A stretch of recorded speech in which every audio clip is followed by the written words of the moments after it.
Does anyone else find today's phones just stale?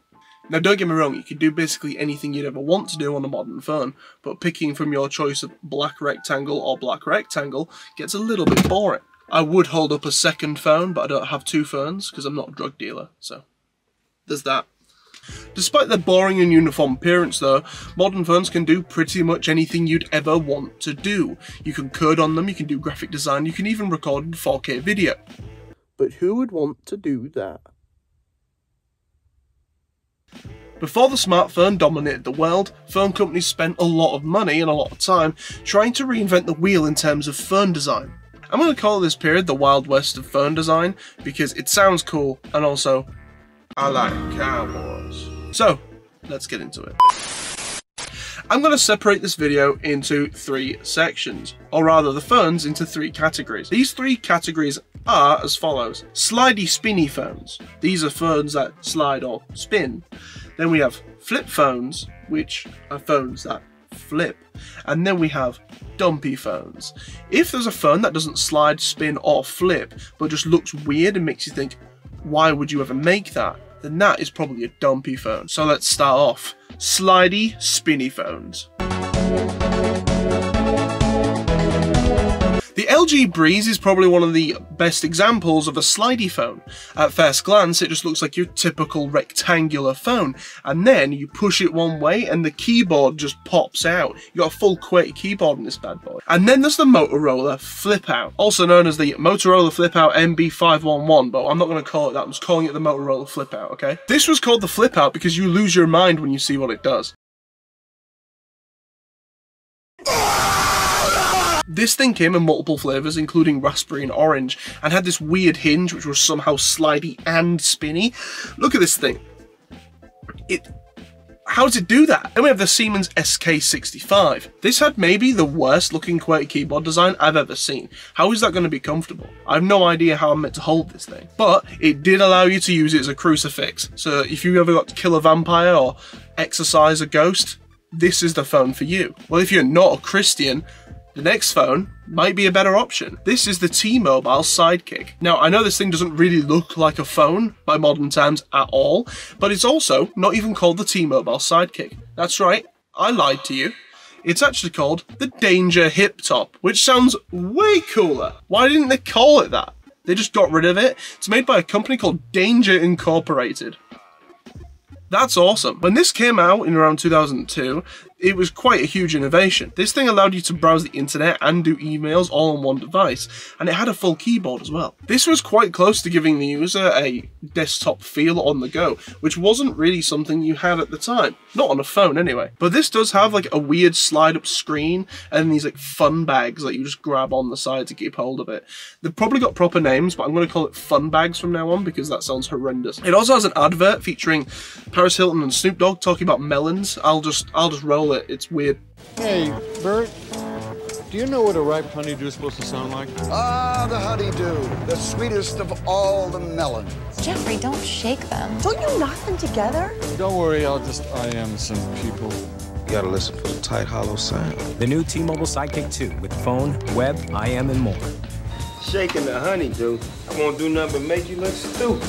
But let's not forget Nokia, who, you know, not to be outdone, had to prove that they can make weird things too. This is the Nokia E70, and it reminds me a lot of the Exorcist phone we saw from Siemens earlier in the video, but this one is non-denominational. This isn't a crucifix, you can use this for anything. Again, boasting a QWERTY keyboard that looks far too small and a little bit difficult to hold and type with.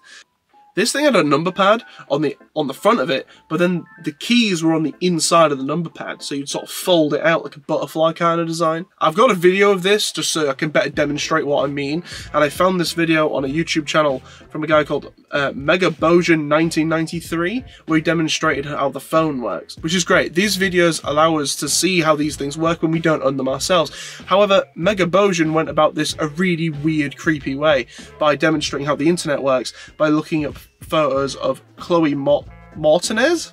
Chloe Martinez? I don't know who she is, but he just starts saving photos of her on his device, and I just think that's a bit of a weird way to demonstrate the internet works. Yeah, we know, but why are you doing this? You could have Googled anything at all, and What? Now the Xperia Play is another slidey phone, but this one doesn't have a keypad or any type of buttons underneath it that you'd expect. This one actually has a Sony PlayStation gamepad underneath it, or a version of a Sony PlayStation gamepad anyway.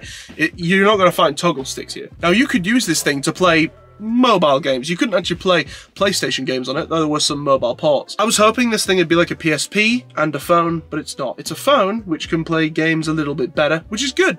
It's pretty cool. The advert's weird though. There's a girl playing The Sims and she's walking down the street and then she just gets absolutely clotheslined and demolished by something that's not even there.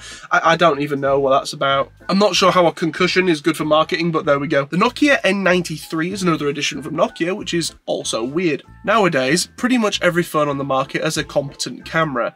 That was not the case in this period we're talking about now. Some phones had absolutely awful cameras, but it didn't matter to the people who had them. They just wanted to call and make texts. Now, on this thing, the hinge was actually a camera, and this thing was essentially a camcorder with a phone attached to it. This is the only phone on this list which breaks my rule of 3 categories, because this thing flips up like a normal phone, but it also spins and slides when you want to turn it into a camcorder. So this is a spinny slidey phone and a flip phone. So there's that.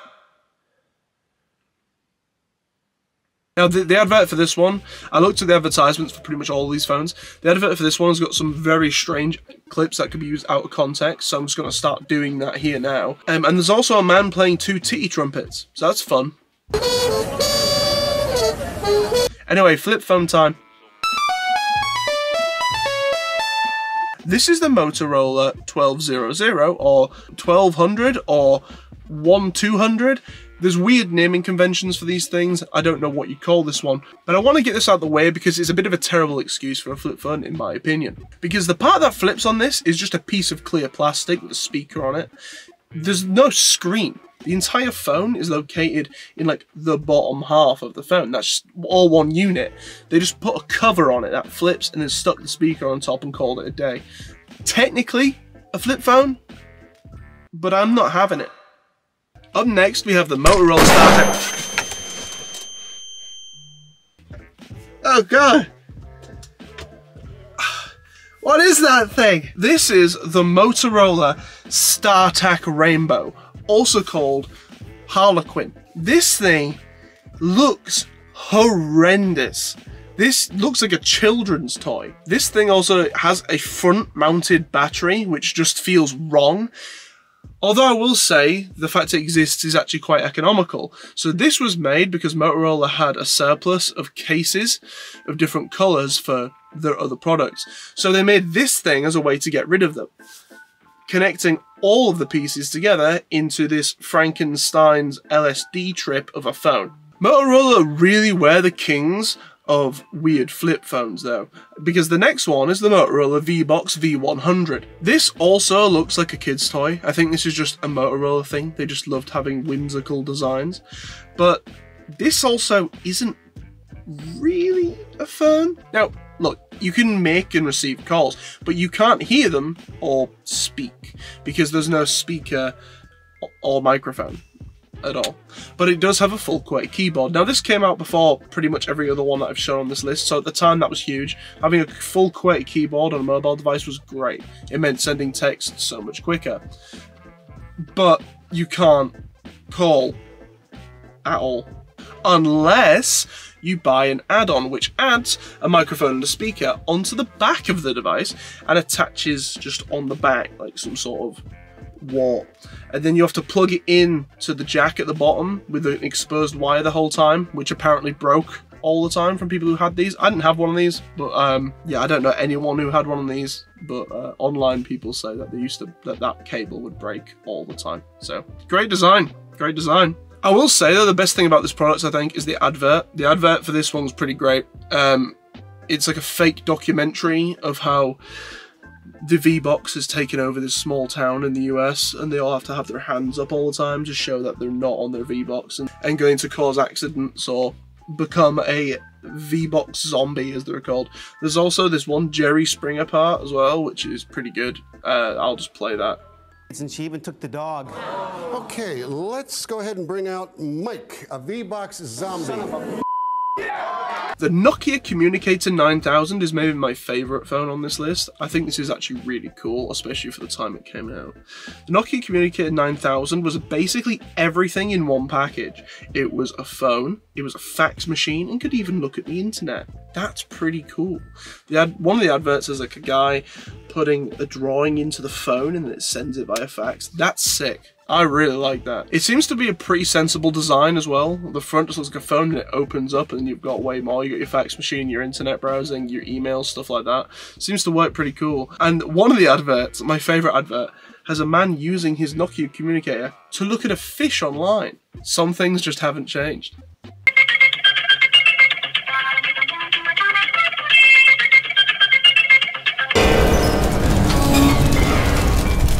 But what if a phone didn't slide and didn't flip in any way you can find?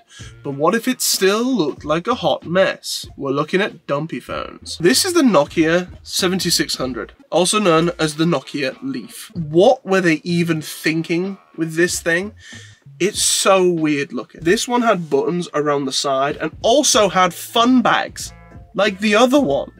I'm not going to stop saying fun bags. You can't make me. This one generally looks really annoying to use in any footage I've seen.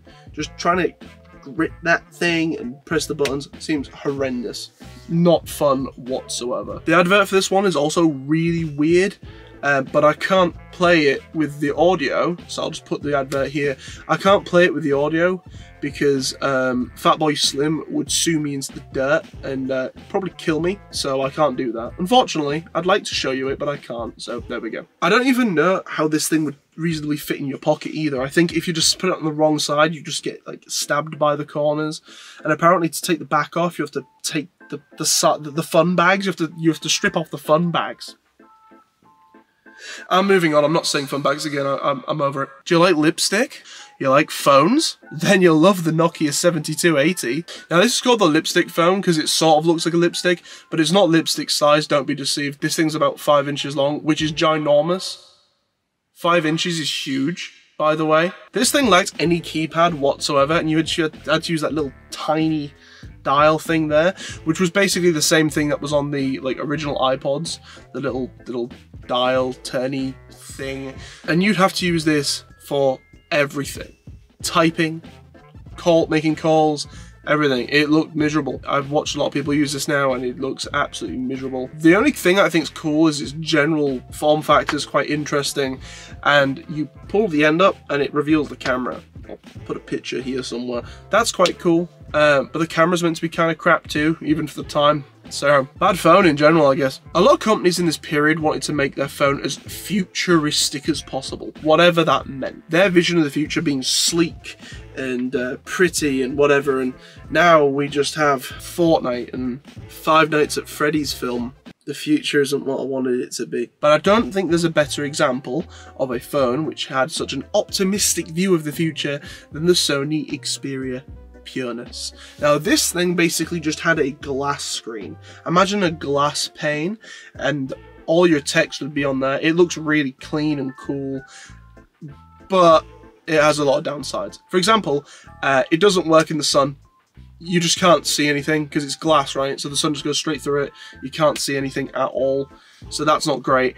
Also, because it's see-through, people can just see the inside of your phone, like see what's on your phone. So no more reading Sonic fanfiction in public for you. The Sony Xperia Pureness looks really cool. It looks cool only in the dark, just like me. I look at my best when you can't see me at all. Virgin Lobster isn't just an obscure insult you can throw at somebody. It's also the name of a phone. The Virgin Lobster 700 TV is its full name, and this was a phone that allowed you to watch the TV on it, which is very cool as a concept. This thing had a DAB receiver, so you could watch the telly and also listen to different radio stations. From what I can tell, Virgin just used to throw this phone in free with different contract plans, which is pretty sick. It was called the Lobster because apparently it looks like a lobster claw, although I think it just looks like it's got some horrendous tumour. We've looked at some of the weirdest mobile phones I've been able to find on the internet, and I've put myself through a lot of adverts and a lot of reading to get to where I am today. I didn't want to bore you with the technical stuff and just focus on the weird designs that we just don't see anymore. Mobile phones today have become all very samey, but I think that's for a good reason. Ultimately, we know what we want, and companies have figured out what we want. Most people just want a phone that they can take some photos on, play a game on, maybe even watch the TV on, or some YouTube, right? Hell, you might even be watching this video on your phone. But most of all, making calls and receiving texts is one of the most...